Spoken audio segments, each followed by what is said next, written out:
Pernahkah kamu merasa jadi orang yang terlalu idealis?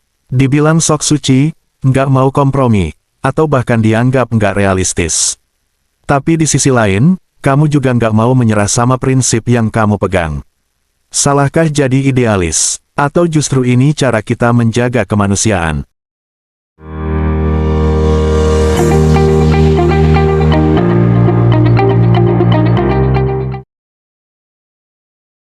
Pada video ini kita bakal bahas sesuatu yang mungkin sering bikin kita galau, yaitu menjadi idealis.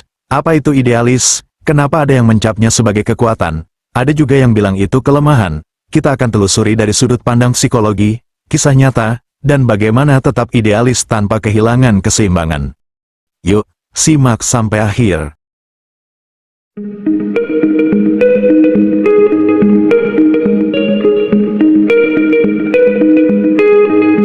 Pertama, kita perlu sepakati dulu, apa itu idealis. Menurut KBBI, idealis adalah orang yang berpegang pada ide atau cita-cita tinggi. Tapi dalam kehidupan nyata, definisinya bisa lebih kompleks. Contoh, kamu nggak mau nyontek karena prinsip kejujuran, meskipun teman-teman bilang, yang penting lulus.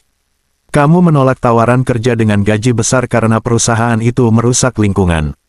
Atau, kamu bersikeras mengerjakan proyek sesuai visi, meski klien minta jalan cepat dan praktis. Tapi, idealis sering dianggap kaku atau nggak bisa diajak kolaborasi. Di titik ini, kita mulai bertanya, apa benar idealis itu salah?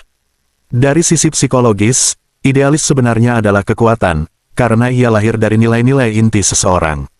Masalah muncul, ketika kita tidak fleksibel atau tidak siap menghadapi realita yang bertolak belakang dengan idealisme kita.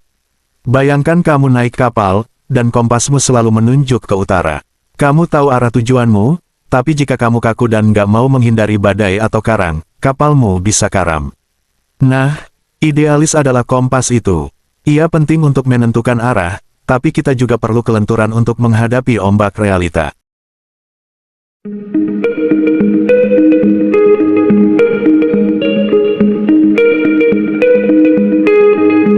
Menjadi idealis itu seperti pelari maraton yang bawa ransel berisi batu.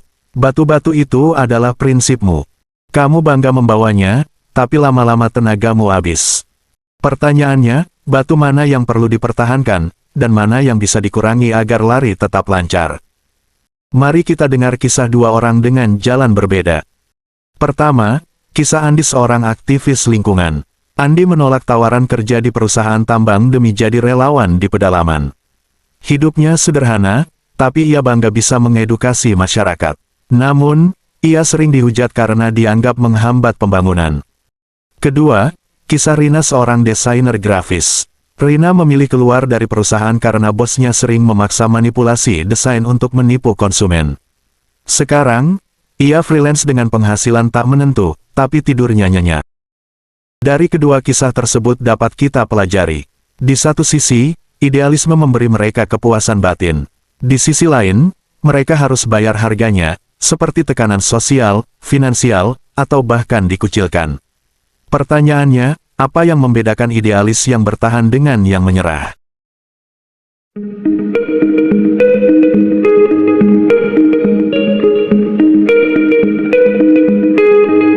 Idealis itu seperti api. Kalau dikontrol, bisa jadi penerang. Kalau tidak, bisa membakar diri sendiri. Idealis yang kaku itu seperti nahoda kapal yang nggak mau turunkan layar saat angin topan. Prinsipnya, saya harus sampai tujuan tepat waktu. Tapi ketika badai datang, bukannya berlabuh sementara, ia malah paksa berlayar. Akhirnya, kapal tenggelam, dan semua orang ikut celaka. Sama seperti idealisme, kalau kita nggak mau kompromi kecil, kita bisa menghancurkan diri dan orang sekitar.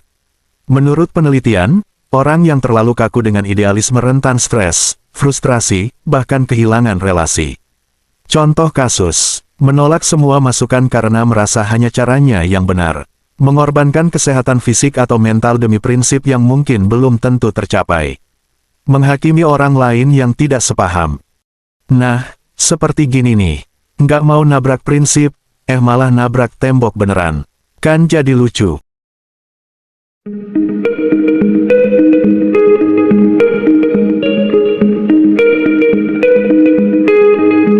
Jadi, gimana caranya tetap idealis tanpa jadi batu sandungan? Ini tips dari ahli dan pengalaman nyata. Pertama, pilih medan perangmu. Bertahan di semua front pasti bikin kelelahan. Fokus pada isu yang benar-benar kamu pedulikan. Ini seperti jadi pemain catur. Ratu bisa bergerak kemana saja, tapi kalau kamu gerakkan semua bidak sekaligus, lawan dengan mudah mengalahkanmu.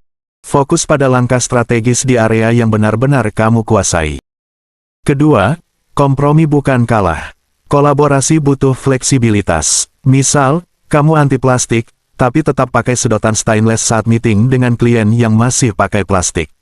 Perlahan, ajak mereka berubah. Bayangkan kamu adalah seorang tukang bangunan yang mau bikin jembatan.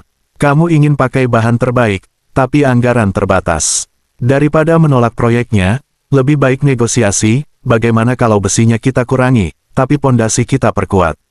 Hasilnya, jembatan tetap berdiri, meski nggak sempurna sesuai gambarmu. Ketiga, cari komunitas. Idealis butuh sukunya sendiri. Bergabung dengan komunitas yang sepaham bisa memberi energi dan dukungan. Keempat, self-care itu wajib. Istirahat, makan teratur, dan jangan mengisolasi diri. Idealisme bukan alasan untuk lupakan diri sendiri.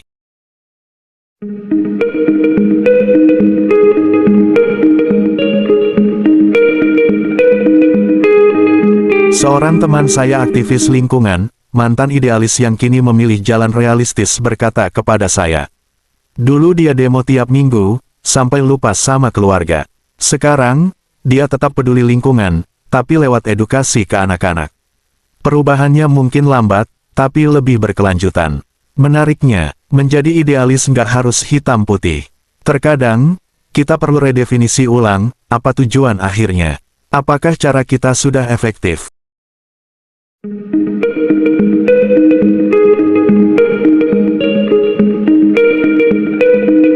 Jadi, salahkah jadi idealis? Jawabannya, tergantung. Kalau idealisme membuatmu berkembang, memberi makna, dan tetap menghargai orang lain, lanjutkan.